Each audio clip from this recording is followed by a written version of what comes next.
عقبہ نے ابو احاب بن عزیز کی لڑکی سے نکاح کیا تو ان کے پاس ایک عورت آئی اور کہنے لگی کہ میں نے عقبہ کو اور جس سے اس کا نکاح ہوا ہے اس کو دودھ پلایا ہے۔ یہ سن کر عقبہ نے کہا مجھے نہیں معلوم کہ تو نے مجھے دودھ پلایا ہے، نہ تو نے کبھی مجھے بتایا ہے۔ تب سوار ہو کر رسول اللہ صلی اللہ علیہ وسلم کی خدمت میں مدینہ منورہ حاضر ہوئے اور آپ سے اس کے متعلق دریافت کیا تو آپ صلی اللہ علیہ وسلم نے فرمایا کس طرح تم اس لڑکی سے رشتہ رکھو گے، حالانکہ اس کے متعلق یہ کہا گیا۔ تب عقبہ بن حارث نے اس لڑکی کو چھوڑ دیا اور اس نے دوسرا خاوند کر لیا۔ صحیح بخاری حدیث نمبر 88۔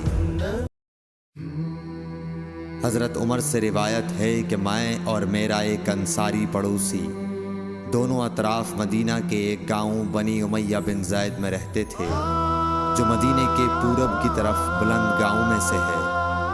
ہم دونوں باری باری حضرت صلی اللہ علیہ وسلم کی خدمت شریف میں حاضر ہوا کرتے تھے۔ ایک دن وہ آتا، ایک دن میں آتا۔ جس دن میں آتا اس دن کی وحی کی اور رسول اللہ صلی اللہ علیہ وسلم کی فرمودہ دیگر باتوں کی اس کو خبر دے دیتا تھا، اور جب وہ آتا تو وہ بھی اسی طرح کرتا۔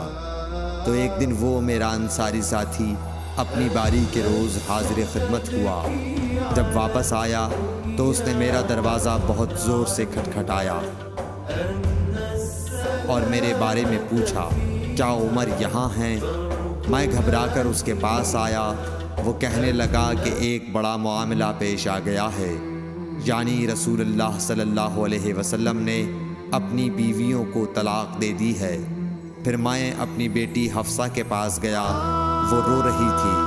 میں نے پوچھا کیا تمہیں رسول اللہ صلی اللہ علیہ وسلم نے طلاق دے دی ہے؟ وہ کہنے لگی میں نہیں جانتی۔ پھر میں نبی کی خدمت میں حاضر ہوا۔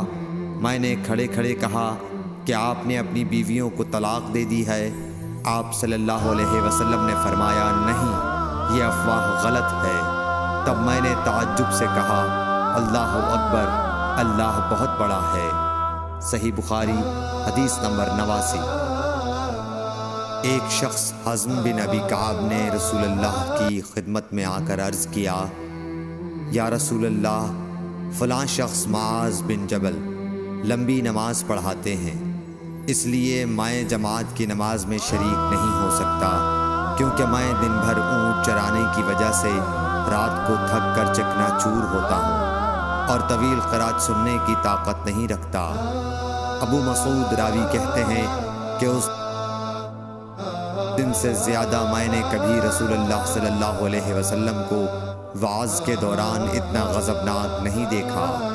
آپ صلی اللہ علیہ وسلم نے فرمایا اے لوگو، تم ایسی شدت اختیار کر کے لوگوں کو دین سے نفرت دلانے لگے ہو۔ سن لو، جو شخص لوگوں کو نماز پڑھائے تو وہ ہلکی پڑھائے، کیونکہ ان میں بیمار، کمزور اور حاجت والے سبھی قسم کے لوگ ہوتے ہیں۔ صحیح بخاری حدیث نمبر 90۔